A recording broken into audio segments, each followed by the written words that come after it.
Alrighty, welcome everyone. I'm Teeaboo and I am here for Kobayashi-san Chi no Maid Dragon S episode 4. Last time on Maid Dragon we watched episodes 2 and 3. We overcame Kobayashi's being turned into having boy parts and also maybe turned into a boy. It's kind of confusing and not a great not the best sequence in terms of wokeness, but whatever. And then we saved 𝘍𝘰𝘰𝘥 from a bad boy who came to cause problems for us. And then there was a very, very touching scene where 𝘍𝘰𝘰𝘥 admitted that she wanted to be tricked, and Kobayashi invited her to play with us in opposite order. And then we dug a little bit deeper into the source of Kobayashi's empathy and her ability to like understand these other people and the plight that they're going through in their loneliness, and to open her doors and their home to all these different weird dragons who feel like they're all alone. And it was very, very cute.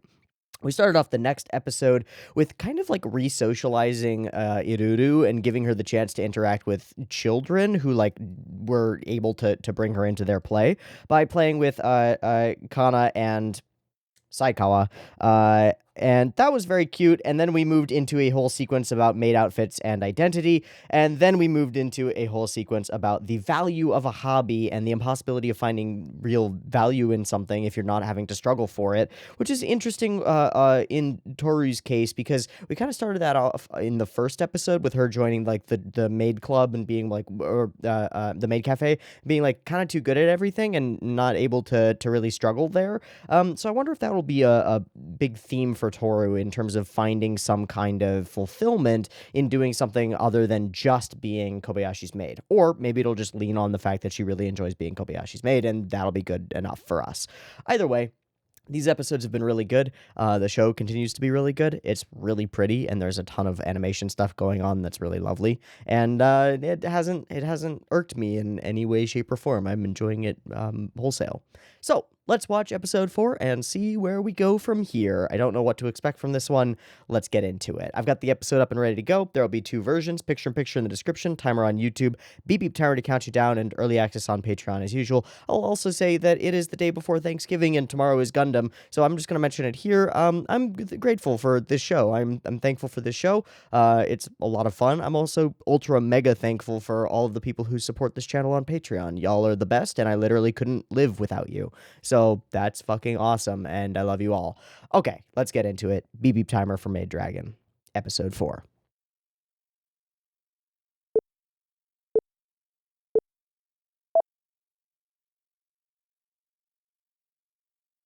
C++.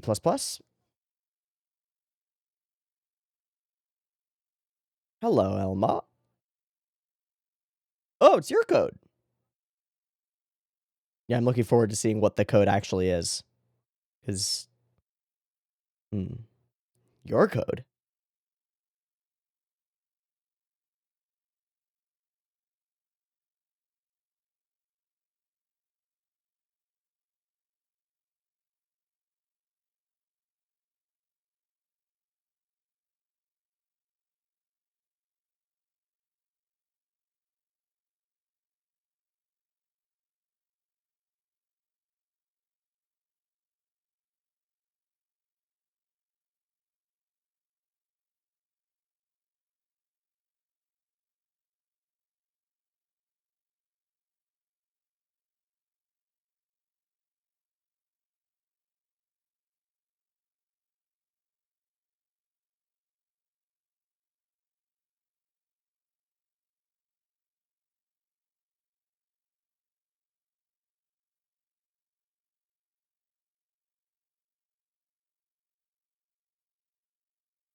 This is the best OP. I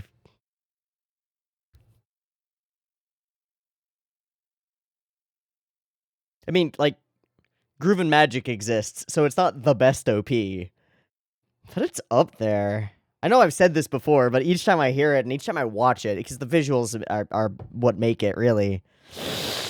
I don't know, man.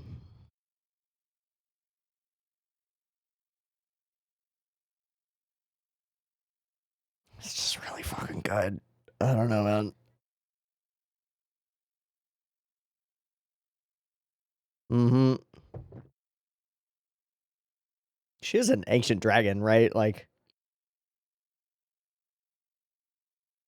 fully different specs, huh?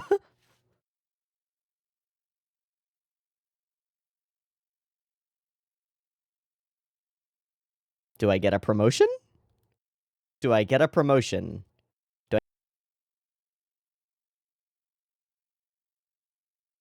I... Ugh. Please no. Huh? Oh. You were hired for this. Oh. No, not at all. That's not good.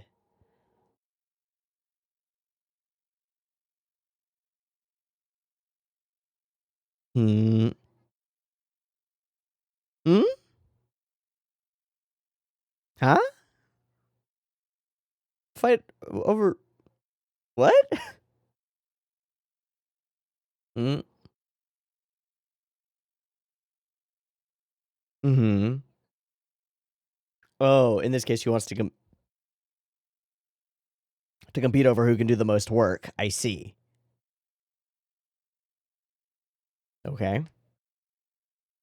I'm not super familiar, so okay. No, we hate each other. Date a maid. Hmm. What? Chaos faction eyes. You'll duel me. Ha! Yeah! Ha!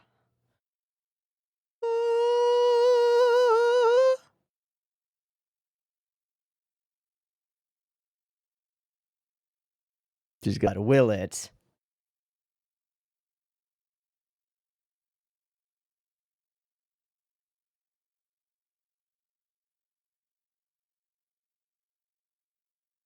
Hmm.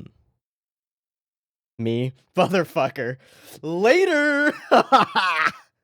Amazing. See ya, bud. Mm-hmm, mm-hmm, mm-hmm. Mm-hmm, mm-hmm. Both. You're gonna lose to Kobayashi, dude. Yeah, you're just doing more work. Hmm. Hmm.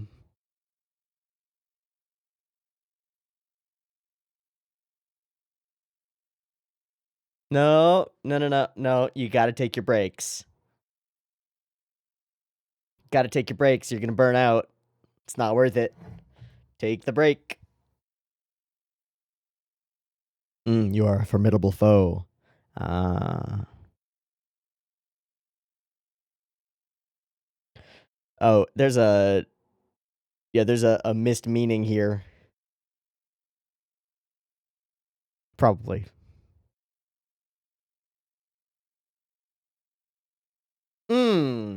Oh.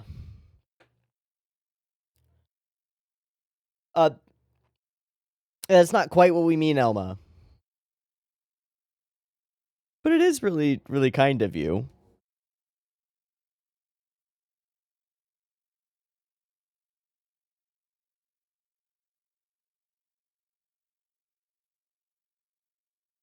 Whoa! Pow! Alright, well, I want to see that whole sequence again. That was dope. Hmm.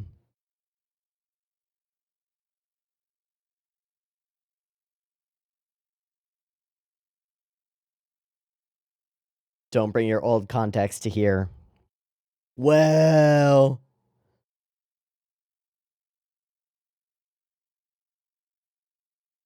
Hmm.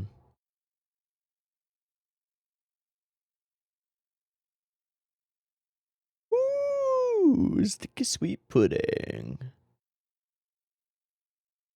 Yeah. Yeah.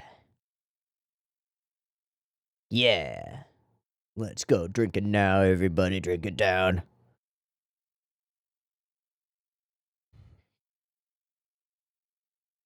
Oy, oy.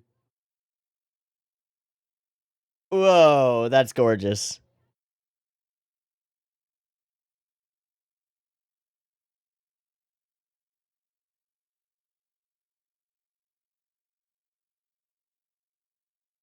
I wanna fucking leave. Hmm. Got a Mahou Shoujo cafe of dopeness. Who's that voice actress? We're just gonna get all of them. Of course. We're going to eat like 30 fucking things. Oh. Oh yeah, that did happen. It was a great scene.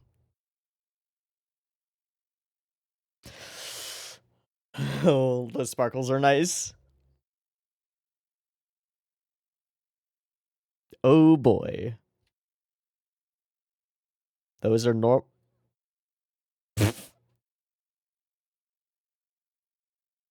Alright, I like the outfit.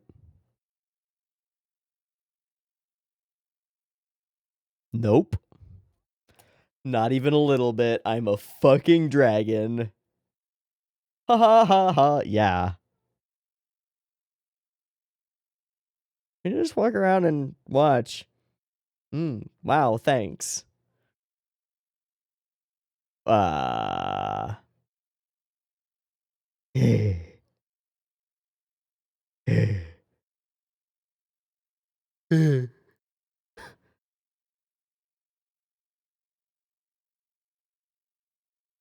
Oh, I got this. Easy peasy.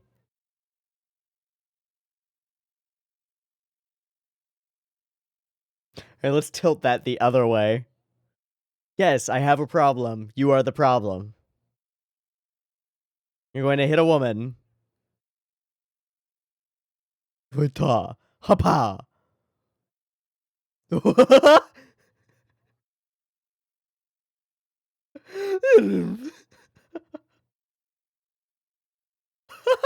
Yes, ma'am. Of course, the what? Team what? Yeah, good luck with that. Oh, they will. Oh, for sure they will. Ooh, Elma, hi. I'm just getting snacks. Uh,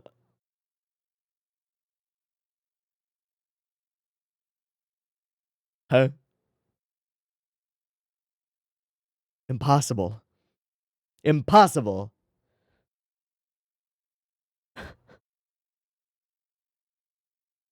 No, I'm still a chaos dragon. I'm just doing this for fun.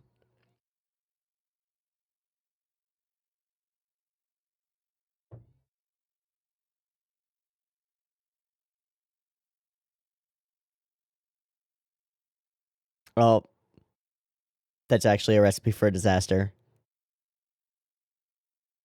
That's true. Grr, I don't want to be with you. Yeah. Grr.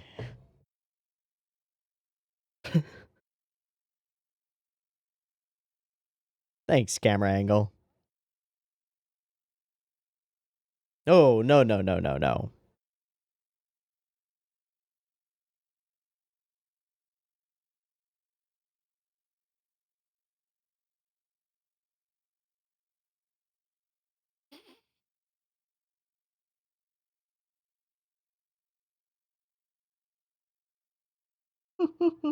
Kids must be held to the standards of all. Absolutely no give. Yeah.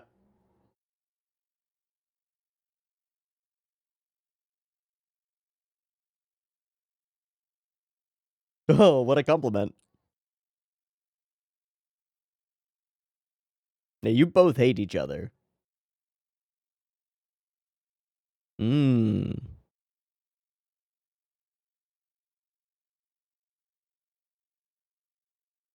Okay, that's Fafnir, right? Oh, hi. Well, we found him. Uh-huh.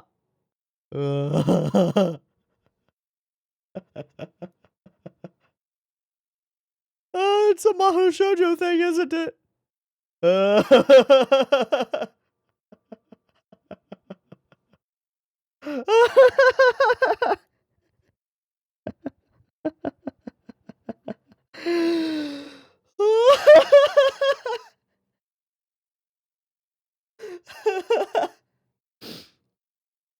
Oh my god. What I don't know why that gag gets me, but it absolutely does. Mm. Mhm. No, I have assimilated completely. Yeah. Yeah.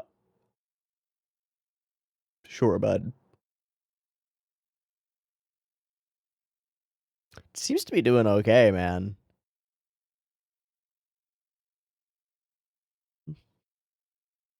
Oh, well, here we go. Wait, who's that chick? I want to understand her. She seems dope as hell.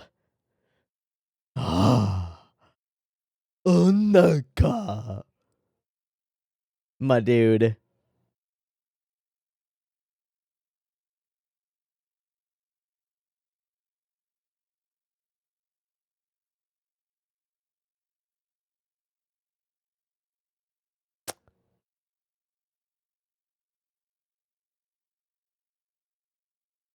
Holy shit. You just did magic. Just a full juggle. Oh boy.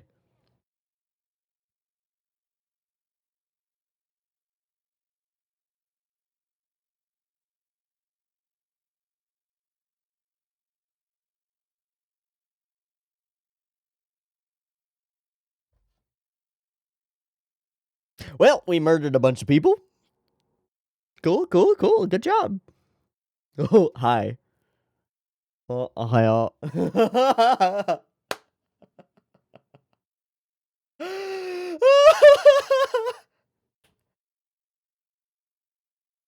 Amazing.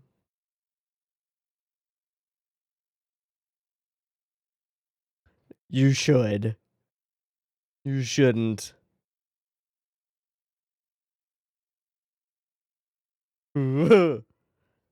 Alright, can I go ahead and try to wrestle a the full Dazaki frame? Amazing. Absolutely the best.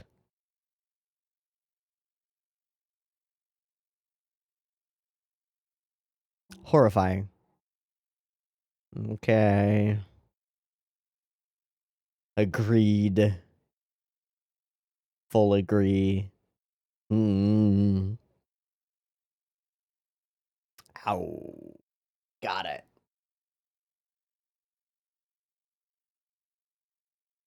No chance. I must go.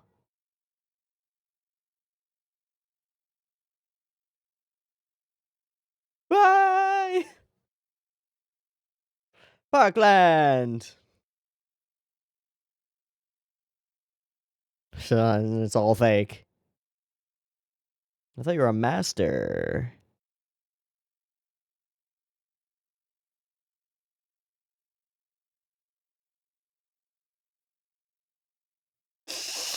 𝘍𝘰𝘰 is in a costume. Yay! Horrifying. Very much so. Huh.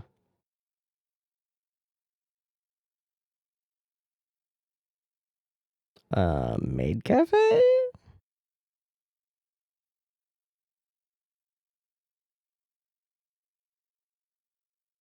Yeah, she's into it. It's a little creepy though. Okay, bye.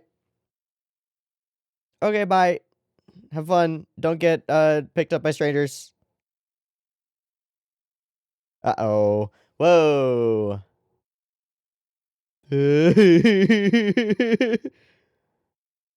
Oh. Too many me's. I'm starting with the man in the mirror. No. Very, very good joke. Good joke.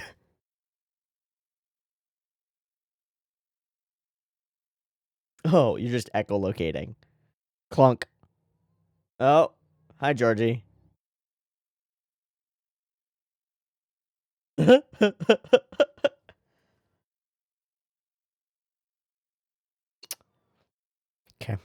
Okay. Yep. Okay. You don't spin it too much.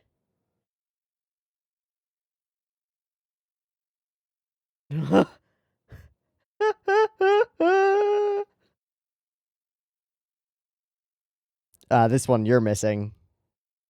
No, it's just fun. No, let's not get too deep into it. Uh-oh.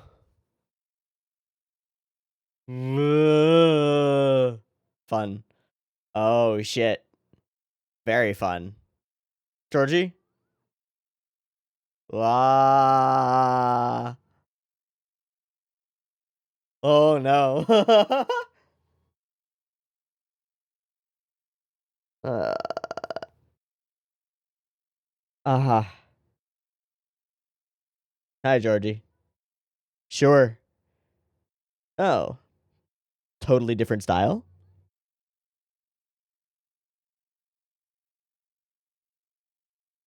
You're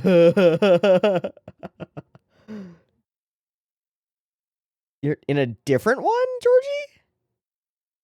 Ow, ow, ow, ow.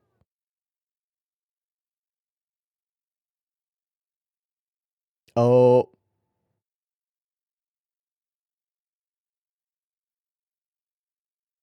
Somehow. No, that's an overload. Yeah, okay. Georgie, why are you taking a picture of that?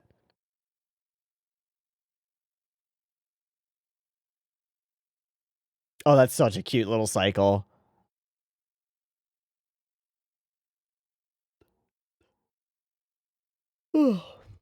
Super true.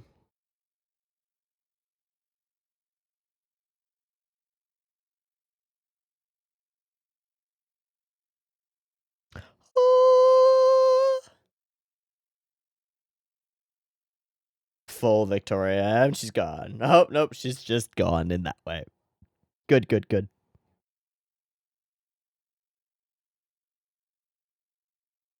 Hmm. Hmm. Hmm. A little overloaded. Oh, fully bleeding out. Hi, Georgie.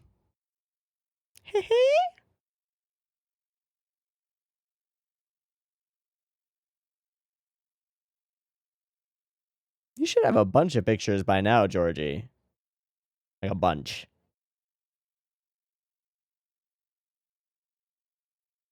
It's all about who you're with. Yeah, Ferris wheels suck alone. But with fun people, could be good.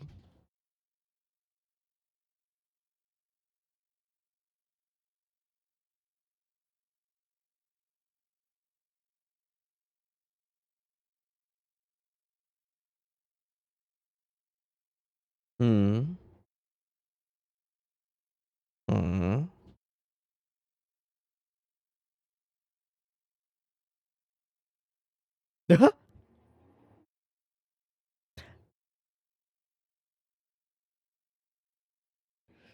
Sure. Yeah. Seems like you started with a dragon-centric worldview and then imposed that on what you had seen before. Oh, you mean an amusement park?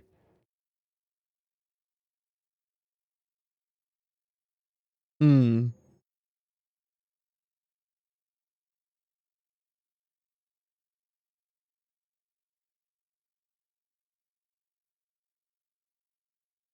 Hmm.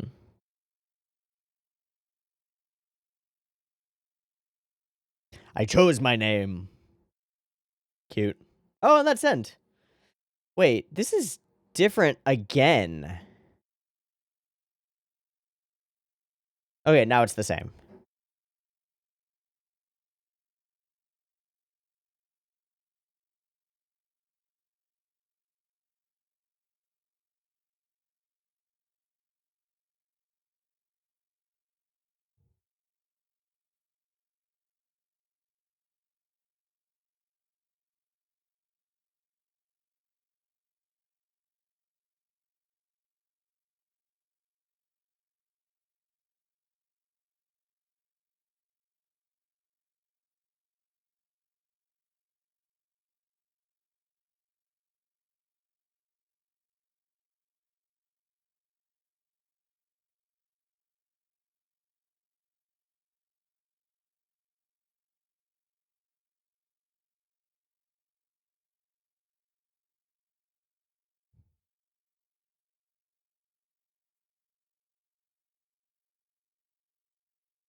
Ooh. Oh, that must be a movie. Nope, that's legit. Sweet. And the weird thing...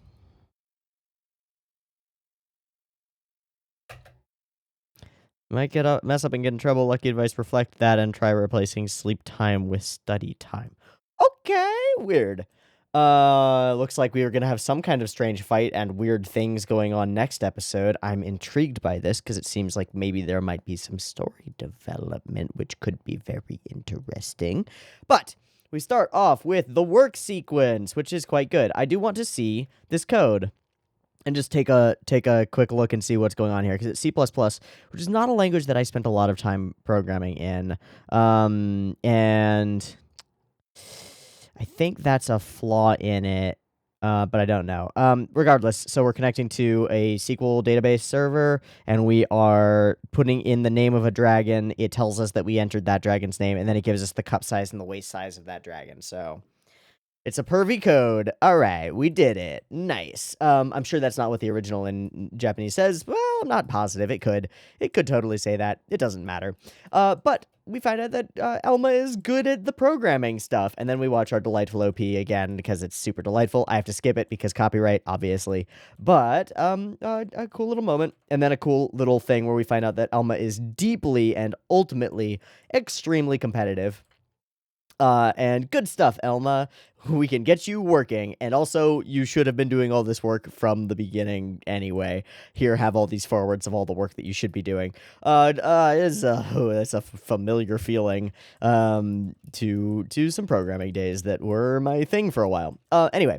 We move along, we get this challenge thing, 𝘍𝘰𝘰𝘥, which is very cool and very cute, and also very silly, and we don't really understand it until Tohru tells us about it, and then we go along with it for a little while until we find out that she's going a little bit too far, and more importantly, doesn't actually understand because of the nature of the word, like sacrifice. She thinks that Kobayashi is like putting herself in front of the town and being like, I'll fight this dragon, or being like, I'm fully gonna sacrifice myself. So there's a bit of miscommunication.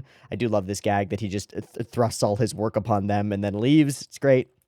But it is, at core, a bit of miscommunication that Kobayashi gets through, as often she does, by communicating better, which is sort of her, like, way of doing things. It's the norm for her, is to figure out what the actual root of whatever conflict is, and to fix it by fixing it, by actually talking it through and understanding it legitimately.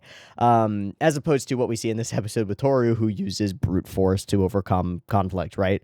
Bit of an interesting little dynamic there. I do want to see this whole thing. I just want to frame by frame it really quickly. Pop, pop, pop. Oh, I like the little squiggly lines to like hold tension, and then we rear back, and then pow, impact, impact, impact. Okay, it was that big pull out really quickly over the course of like 3 frames. Okay, and then we repeat, cut, cut, cut. And then we do it again? No, we just cut to the end of it, and we have, like, an aftermath, and then she does this wobble thing. Okay, that's very cool. I think that works really well as, like, an overdoing the joke so that it's in the way that, like, an 80s OVA might overdo an action sequence, like a Ricky O style OVA, so it feels overdone and silly, but it's also cool and interesting. I think it's great. Works really well. And we can contrast that with what we see later with when Tohru actually lets loose the power. We exhibit that in a very different way. But it's still an exhibition of power in a very different way, and it works really well. And then this whole thing is very silly. I do like these backgrounds that sort of like fade into nothing and use this like obviously a brush that they're using here to create these sort of dynamic moments. But I like them. I like them a lot. It's very cute.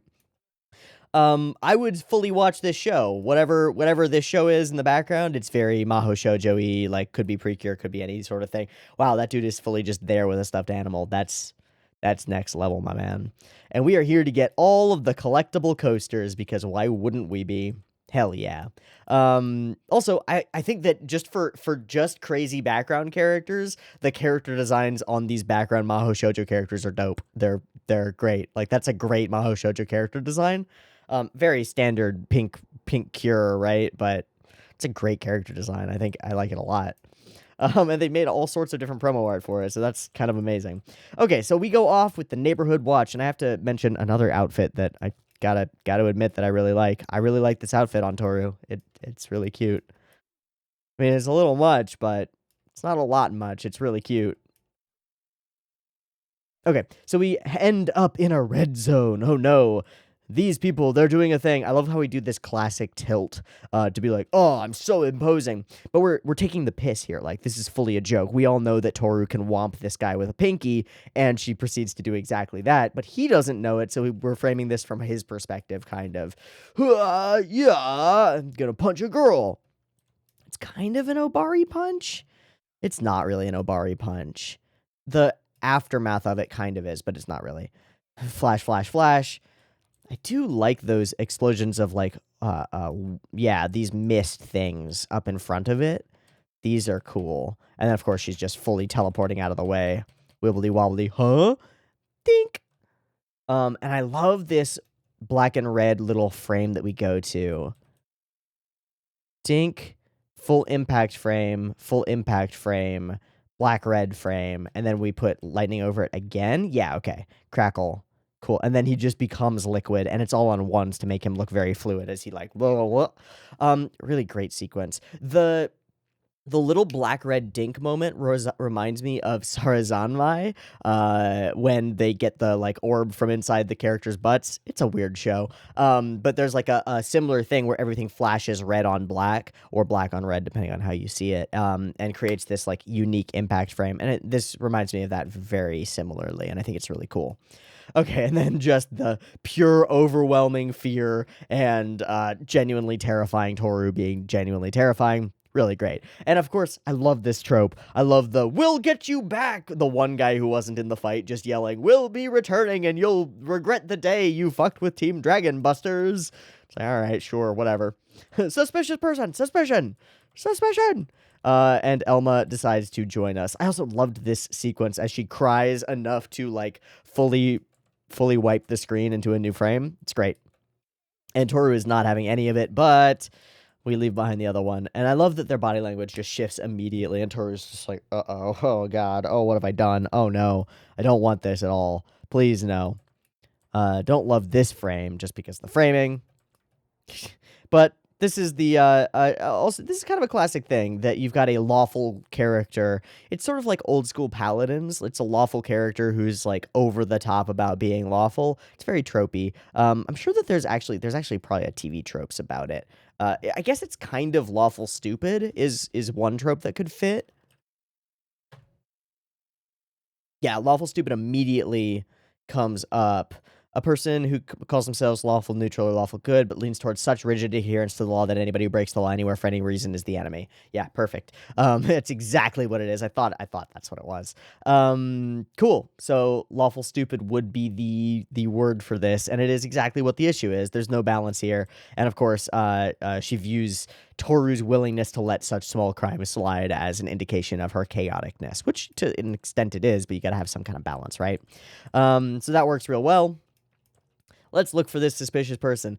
This gag works really well for me as they're describing Fafnir and we're realizing like, okay, that's fully Fafnir. And then he just appears immediately behind them and begins doing his dumbass, fucking, oh, what are they called?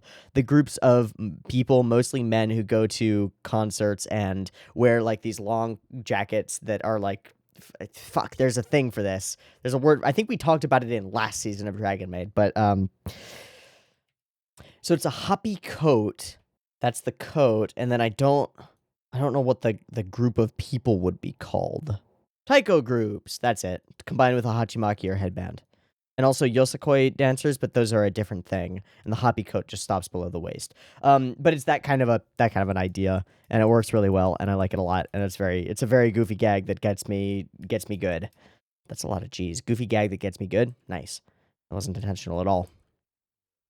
And Fafnir gives us a weirdly serious warning about becoming integrated and into this society, and don't forget about how difficult it will be to do that stuff, which is odd considering how deeply Fafnir has integrated himself in some elements of like fringe culture.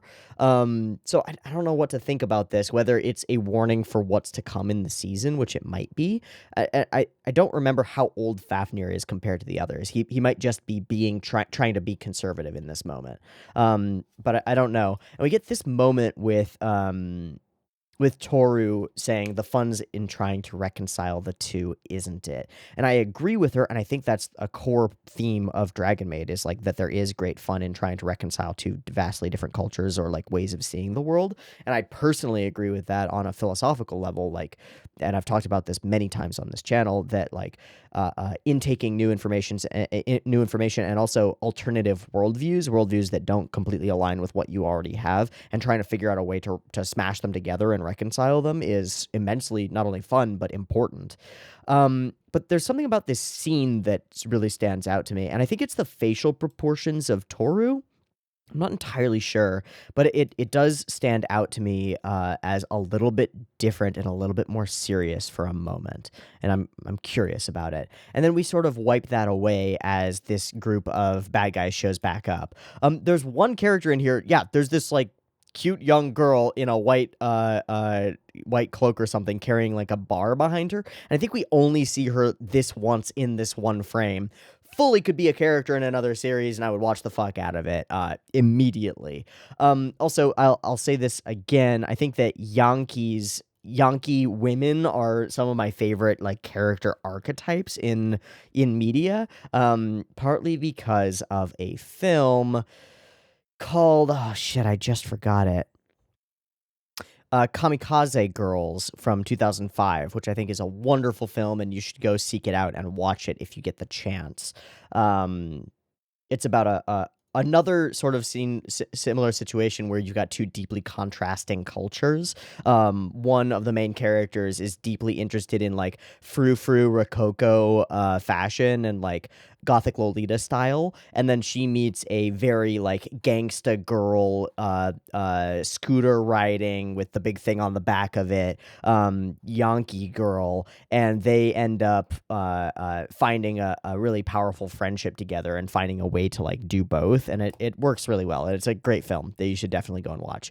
Of course, we've got the biggest baddest guy for a big old duel. Oh, she's right there in the corner holding her piece of lead pipe. Or I assume not lead pipe, probably steel pipe, but whatever. If you can fight, boy or girl, it means nothing to me. Well, it means nothing to me either. I'm gonna womp you. I love that we give him all these like little special effects and stuff, and he goes in for this big "Rarg, I'm gonna punch you," and it's full just a whomping. We don't even go with like a diminutive whomping where she's like pinky poke. She just punches him into the sky, full Shoryuken, and continues doing it over and over and juggling him up and down, which is just too much. It's just too much, and we make her real scary, and it's real cute as well, but real scary. And I think we actually murdered these people to the point where they are now our friends for sure and worshippers. And then he gets whomped by a bear because he's an idiot. He's just an idiot. Cool. I don't love amusement parks. I do love this little frame, this little thing that pops up and blah blah blah, blah pow. It's really cute. It's really cool, and then fades out. I don't love amusement parks. I'm sorry, theme parks. Amusement parks are slightly better for me personally. Like, just mentioning the ones that are near me in California. Disneyland is very near me. Legoland is not that near me, but it's close enough to be like I've been there and it's not. I don't like it. Six Flags is near me. I'm okay with Six Flags because the rides are cool. They're like interesting feats of engineering as far as I see, and it's also like obviously there's a massive adrenaline rush involved in going on a big roller coaster and shit. Disneyland, I do not like at all. I just despise that place. And I'm sorry for all the people who I know love Disneyland, but I cannot stand that place. And I find that the same is true in most cases of like most carnivals and such.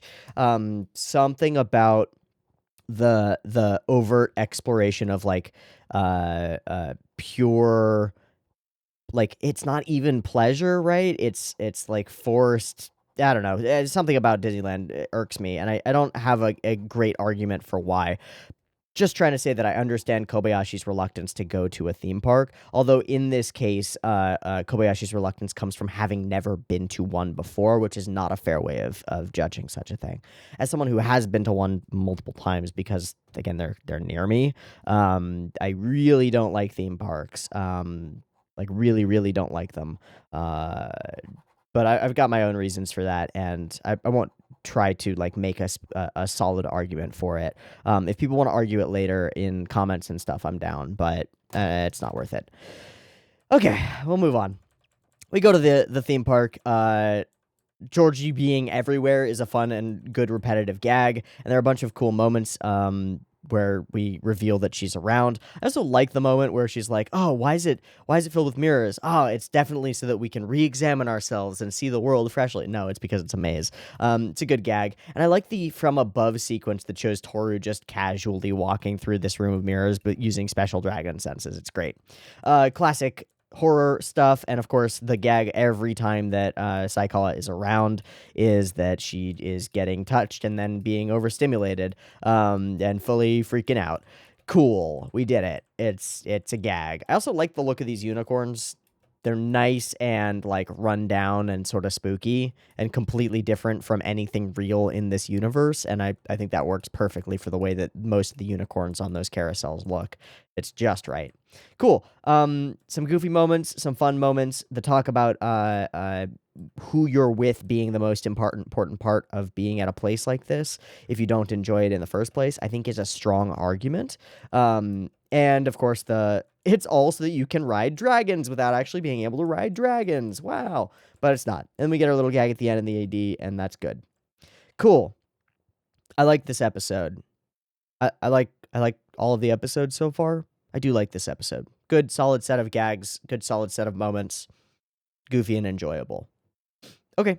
Well, I was kind of only planning to watch episode 4 today because I've gotten a late start, but I just got a text from my gym buddy who says that we're going to have to go a little bit later, which means that I've got a little bit more time, and so I'm going to use that time to watch episode 5. Lovely. So let me take a little break, do a little sync, and be back in a second for episode 5 of Kobayashi-san Chi no Dragon Maid. No, Maid Dragon. Yeah, whatever. Dragon Maid. See you in a moment for episode 5. Peace. All right, welcome back. We are good to go for Dragon Maid S episode 5. The preview for this one looked really interesting. I'm curious to see what's going on in this one. Let's go ahead and get into it. And we don't have like really anything to indicate that it might be more interesting except that preview. So I guess we just got to watch it and find out. Beep beep timer.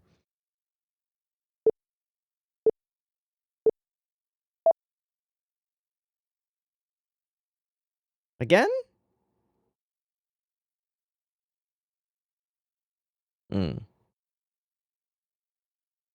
Doubt it. Grill. Got it.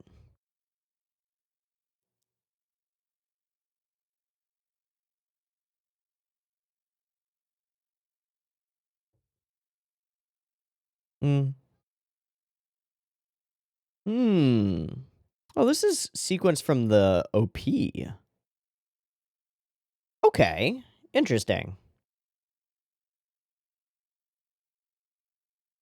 God, this sequence is so good.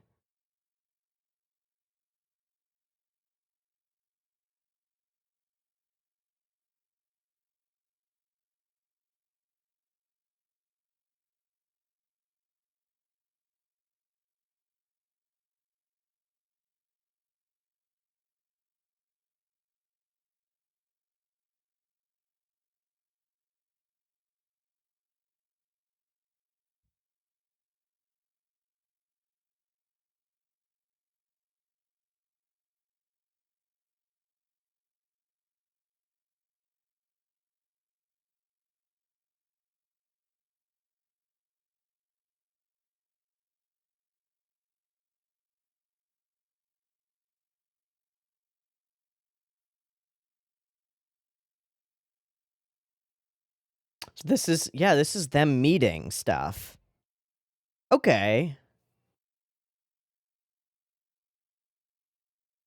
And there's the Aruru story.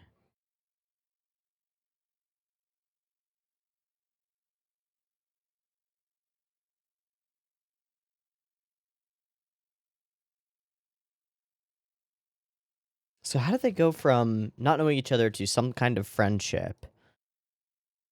Hmm.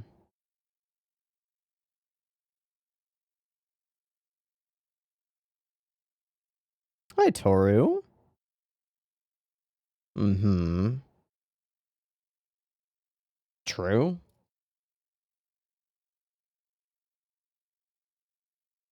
Hmm?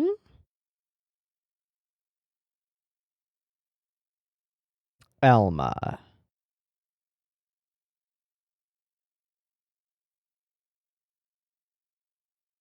Every human dispute. Ah. That's pretty sick.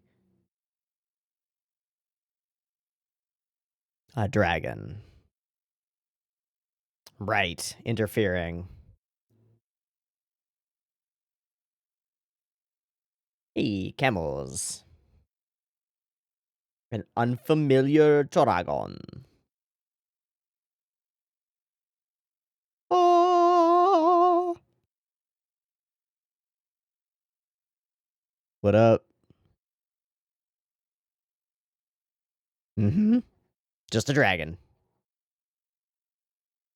Trying to help things, right? One would assume. So you're here. Hi.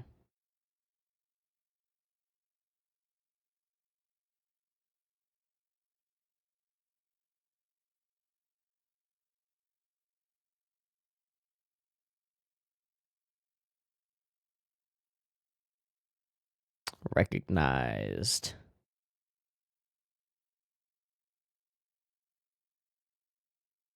So I'm trying to help. I have the power, so I must act. Interesting. But, right, members of her family. Again, we bring that back up. Huh.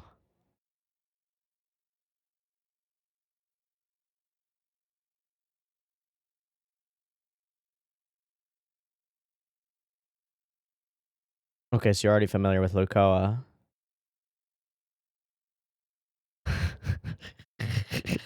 It still tracks. It still tracks.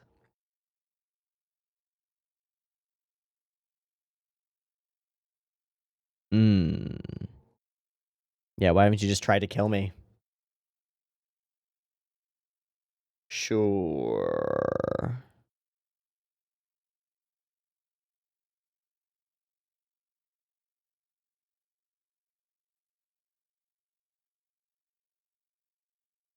Hmm.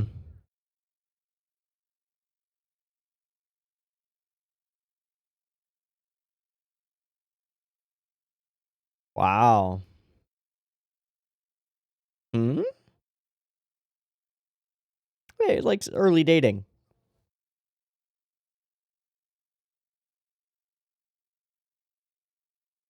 Just cut to the root of the thing.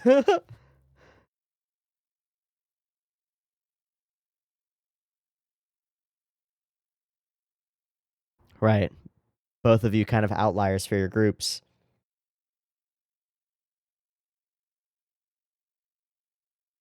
Oh. Oh. What? That's not, yeah, that's, I mean, I guess for dragons it might be. God, that was a great little cut. Holy shit. Chaos. I'm a chaos dragon. That's what I do. Rawr. Why? Mmm. Mmm.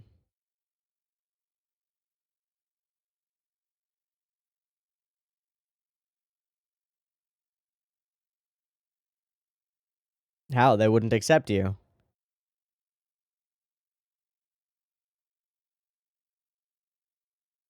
To guide them.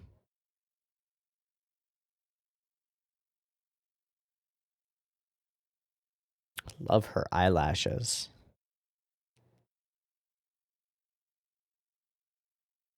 Mmm.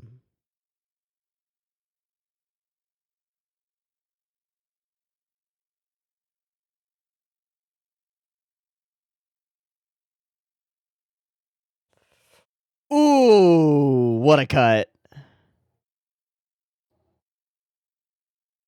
And we're in tokusatsu territory. Kaiju movie stuff.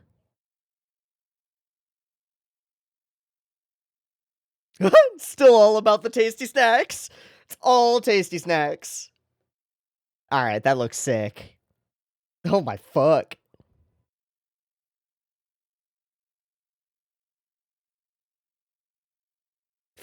Fuck. This is rad. Fire power. Whoa. Little fiery makeout sash here.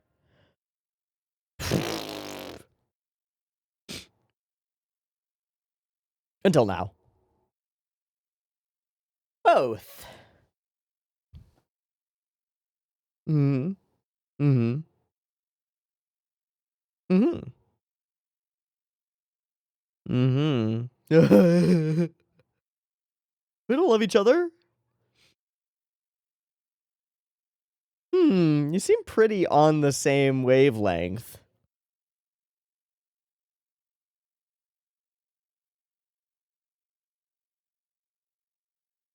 Never. You don't understand at all.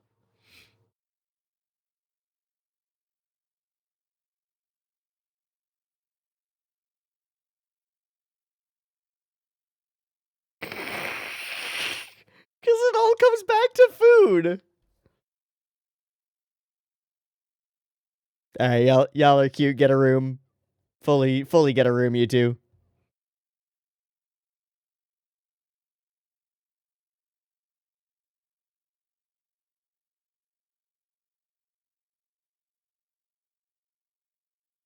It's a solid relationship. Hey, what up? Ooh, steam buns. Boop, boop. Pow. Cha-cha. Sick.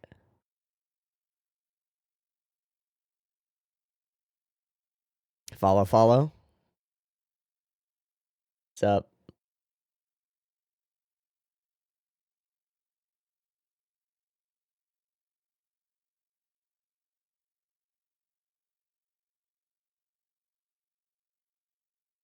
Together with you if we get along, that is. Cool. That's great. That's cool. All right, so a maid's romance. She's just reading all these maid romance books. I guess that's all that Kobayashi has, right? That. That. Ah.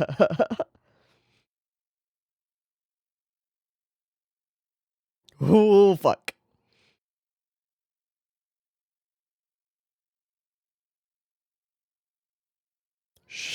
Sure.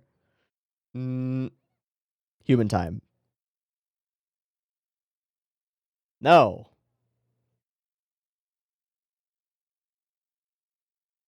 Maybe. True. I don't wanna.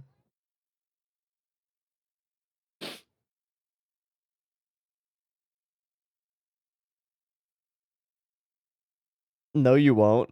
You sure as hell will not. Wait, yeah, what? Oh, mention me.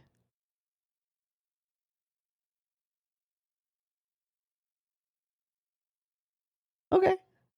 Okay.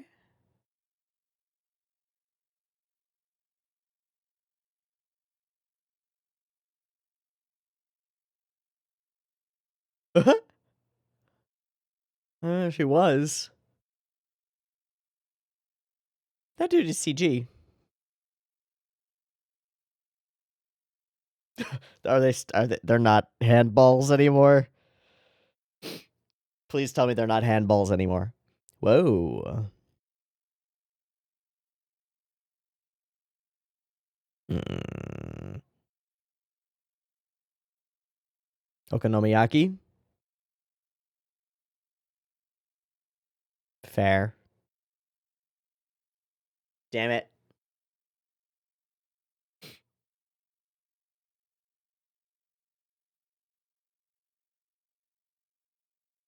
What do I do?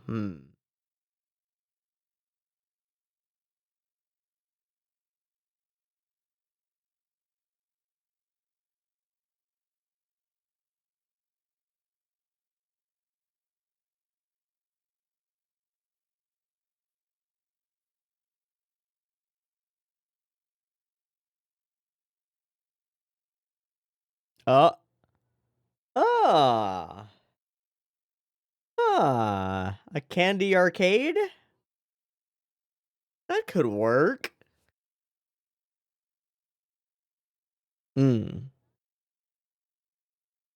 We sure do.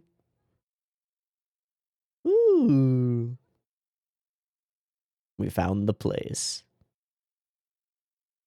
Magical arcade candy store. Where kids come and play. Oh. Cheap little pin toy thing. This is cute. Fuck. Shit. Hello?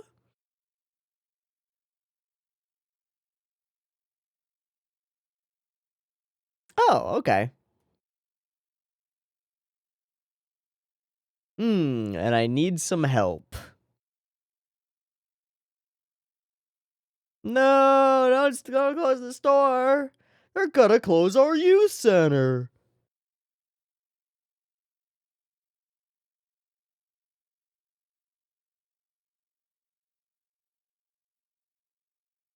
Magical. 450? And yet your sisters? How's that, Paul? Okay.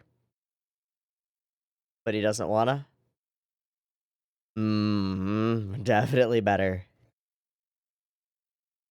Hey, this actually seems like it'll work out. What? Fully bangs her head on the countertop.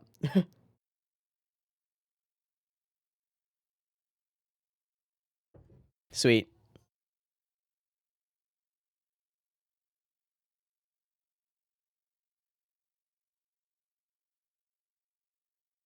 All right, Tohru. Yeah, yes. You're the reason. Yes.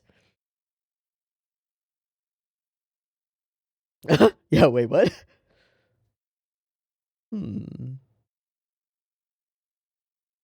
That's up to you.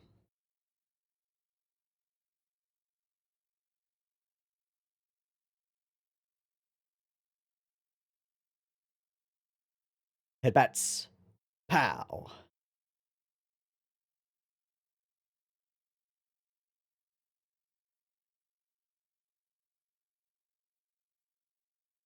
I can agree with that. Ah. Ah. Can I get headbats? Pat my head. Whoa. This is important, though. Using Iruru to motivate Tohru? Brilliant. Okay. Backstory. Yes. Oh. Cute. Get off of me. I hate you. Grr.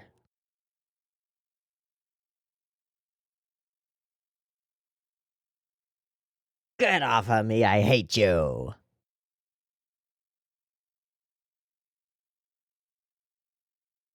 Fine. Cute little moment.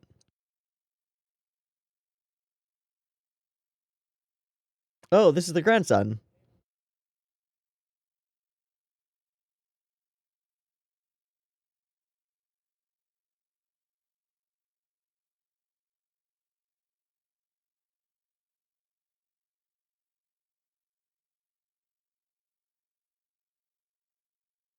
Oh, nope.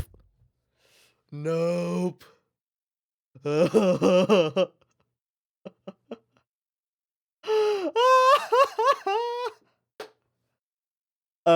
Yeah, need an XL.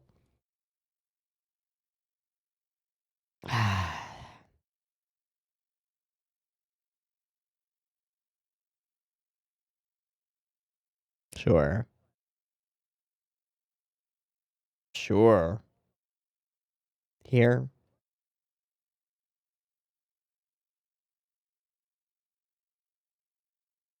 Hmm.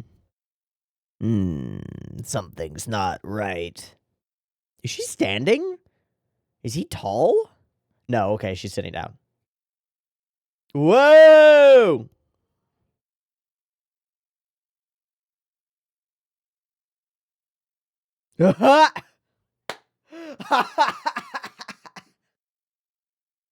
Actually amazing.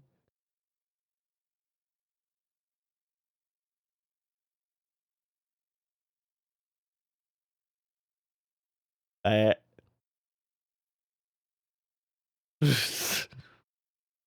Fine.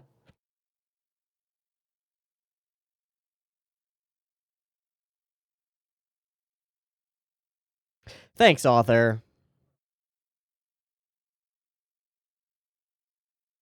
It's a nice solid eye roll from me. Because she came in.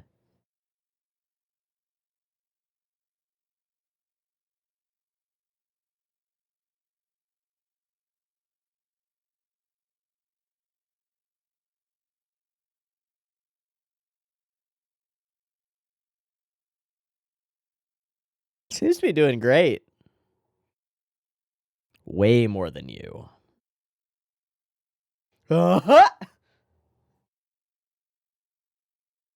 Starting off the day right. Ah. Ah. It's probably the truth. Probably. Oh, do not do hold. Yeah, but oh, okay, classic. No. Big eye roll.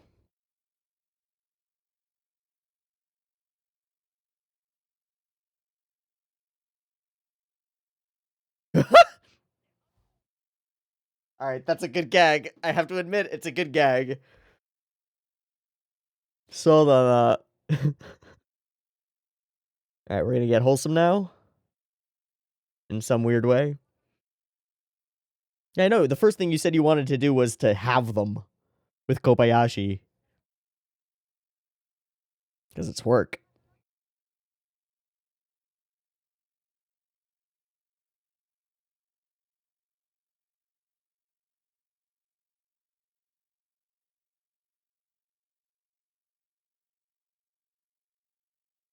Nice. Nice. No, she's fucking great, dude.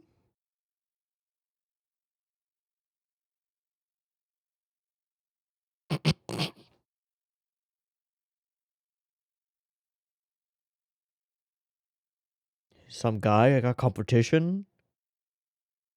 Oh. Hey, back here we go. A plot, B plot. Love it. Hmm. The night sky before electricity, eh?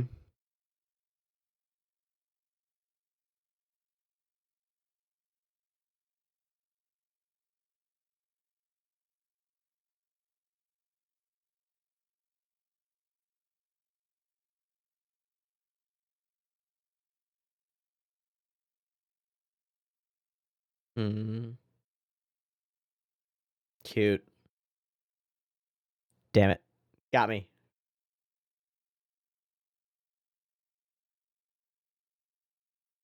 Delicious food for everyone? Aww.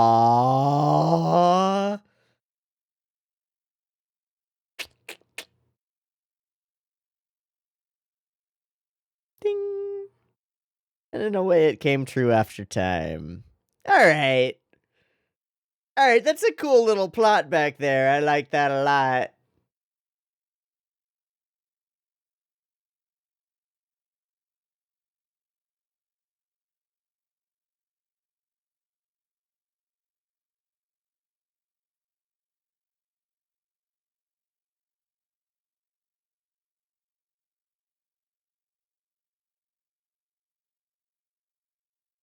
So much of their conflict comes from assumptions about each other based on their faction. as opposed to like actually coming to know each other. Now, after so much time as they've come to know each other, the conflict has really died down a lot. That works. Works real well.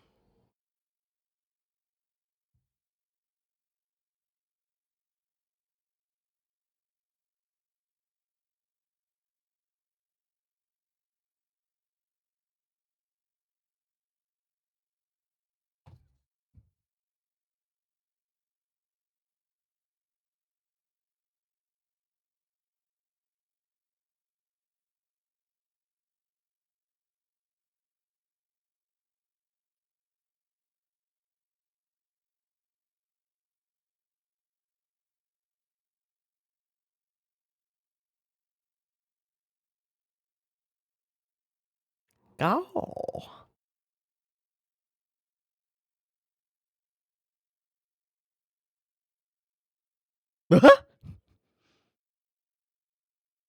Amazing. One of us happens to be a dragon. Lucky advice, rest them on a table to lighten the light. Okay, sure. Yeah, okay. Might get tired. For sure. I love I guess it's the A plot of the story, because it is the first one we start with, and then we dive into it, and it's like, it holds throughout. The A plot of this episode being the backstory between Tohru and Elma, which we've never really found out. Like, we know their more recent backstory, which is the whole Chaos Order thing and all that jazz, but finding out all of this history between them is really lovely and really cool. I love that we're able to transition into a completely recognizable, based on tropes and like thematic elements, era, and just be somewhere far in the past in the Middle East. It's super dope. And the the priestess of waters and stuff. Boom! And of course, it is Elma doing dope, like early biblical level magic to fix things, which is super rad. Being a master of water is cool as hell in a land that needs water. We get this one little curious glance and this recognition between the characters. And Elma is very different in this period of time. As to be fair, as is Tohru. Tohru is much more chaotic and much more like trying to figure out a way and doesn't have her shit together. And then Elma honestly has more of her shit together, right?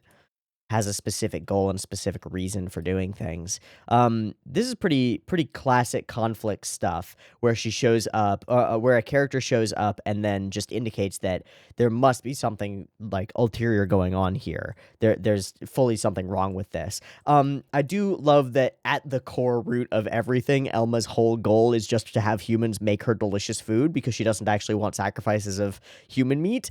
I think it's absolutely lovely, and it fits perfectly with everything we know about her character. I have no need for human sacrifices, as she pours herself a glass of wine and talks about how there are much more delicious things in this world. And she is indeed that weirdo. Huh, weird. So say what you will, but I'm not chaos, I am order, and so why don't you tag along with me? And puts her in a frame. Let's scope things out together. And indeed they do. Yeah, this scene is straight out of, oh god, it's an older uh it's an older film. I forget what it is.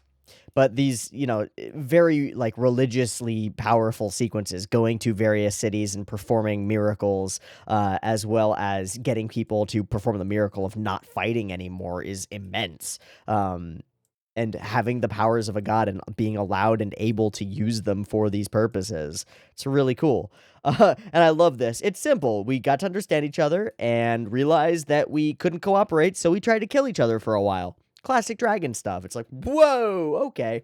Although, to be fair, that is kind of the way that societies clash with each other and societies interact. So it does track to some extent. Like, a couple societies will be like, can we trade? I guess we could trade a little bit. Oh, you believe in a different god than us. We have to fight until one of us is completely wiped out. It's kind of legitimate for history. The whole giant dragon sequence versus giant dragon sequence, I gotta mention this because it's pretty obviously rad, but it's it's fucking rad. The scale and size and stuff is pretty good. And it's cool to see this just a day or two after we watched a bunch of Giant Robo, because Giant Robo is another show that deals with like scale and these almost tokusatsu-sized conflicts between giant things. And watching the differences and the similarities in the way that they shoot these scenes is really interesting. Certainly, I think that Giant Robo does a better job of giving us a sense of scale. And so if that's an indication to you that you like this shit and you're like, wow, how'd they make these dragons look big and stuff in animation, go watch Giant Robo, because it's even better at doing exactly that, and it's rad as hell. But that's not to knock these sequences at all. They are, in fact, fantastic. And beyond that, the argument that they're having makes a lot of sense to me. It's not just a symbol of peace. What you're doing is making yourself an idol for these humans to worship, and instead of letting them be. And that's an interesting conflict and an interesting point of view. Place was built to worship you as a god, and what you've actually built is more hierarchy and inequality, which leads to a different kind of conflict, which is not okay. And that's an interesting conflict as well. Plus, there will be those who won't accept you, and fighting will break out with them. And she responds to that with, "I would prohibit that, but like, if people on the outside who do not worship you and refuse to worship you are coming and attacking you, like, how do you prohibit them? They're not going to listen to you." So it doesn't work that way. You can't control everything. You can't control everyone. But mostly, they cannot see eye to eye, and so they're kind of ending up talking past each other. I'll also mention, just as an outside thing as a sidebar, that I love her eyelashes. Look at that shit. That's dope. Cool. I thought you were following your own path, yada yada. And then we get big dragon versus big dragon, and it's rad as hell. I'm gonna kill you and wake up the humans from their trance, and this is probably my favorite cut of the episode. Boom.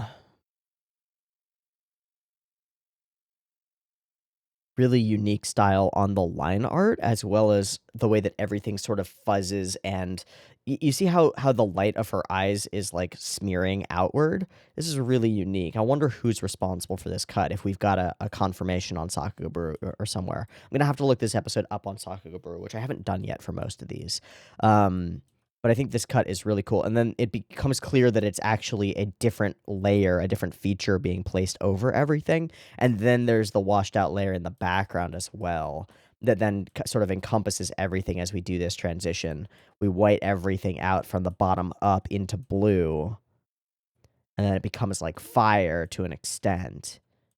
And then that fire becomes the line art that becomes the dragon's face, that becomes Elma. And it zooms in. It's actually quite clever. Here we zoom into a portion that's like less, has less lines to it. And then when we pull out, the line art has all coagulated and become like the specific lines that are her features. That's very clever. And then we do this big whoosh out, and her trident becomes her tail and all that stuff. And then the actual fight itself is dope as hell. The food was just too good, and she's all happy. It's cute, and they smash together, and it's big and amazing. And we do these multiple fades into, like, from Dragon to Elma, showing that it's still her in there. Kind of similar to fades that you'll see in mecha anime of, like, the mech punches, and then we fade into the character inside punching, and it's like, oh, that's rad, that's cool. But the look of these scenes is really good. It's just really good, and how do I put it? The pace of battle is really solid. There's this like flow to it where it slows down in moments like this as we're holding a scene and letting us understand what's going on, and then it speeds up as, you know, this is slow comparatively and kind of like a reared back punch, and then it all speeds up, bam bam, to give us that impact.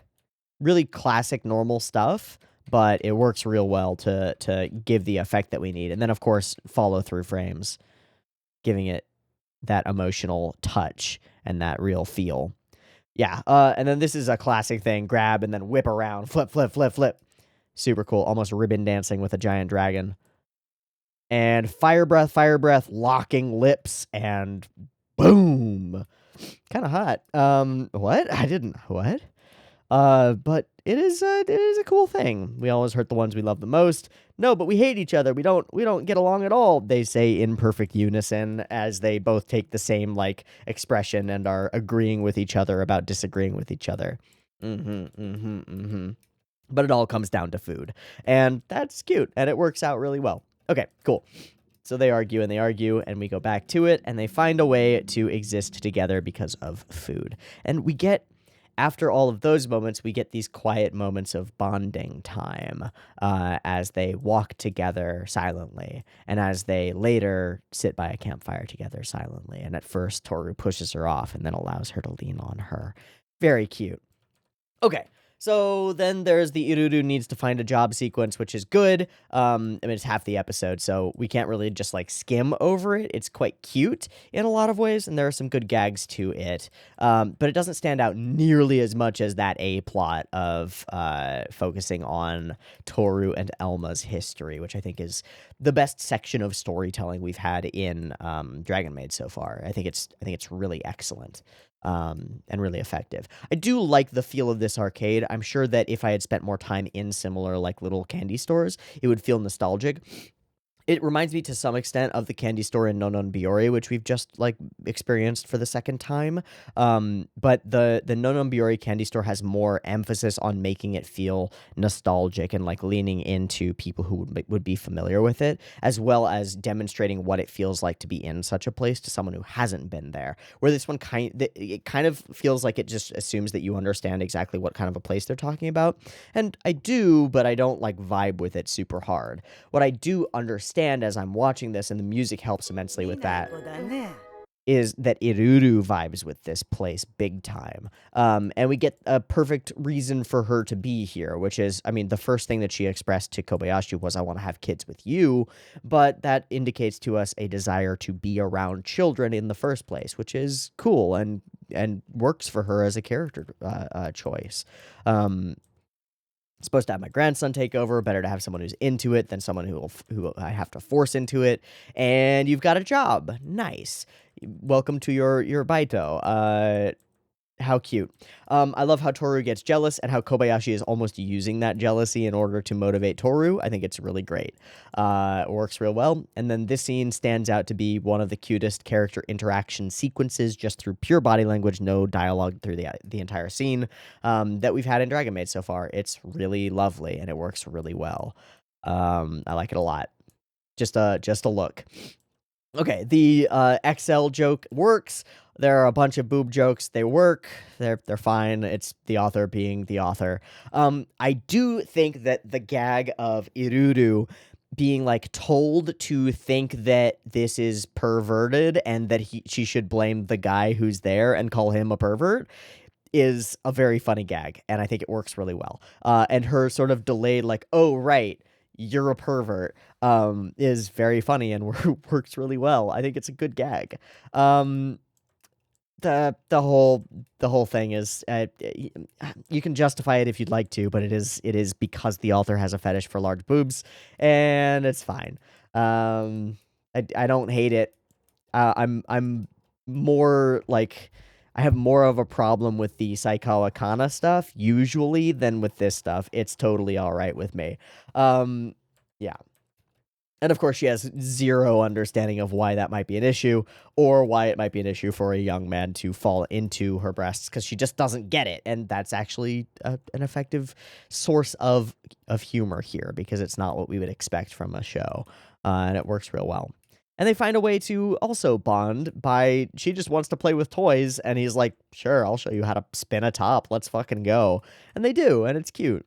And then this sequence is also cute. I love how Tohru is like, these fools wishing upon stars for things. They don't care who or what they wish to as long as it comes true.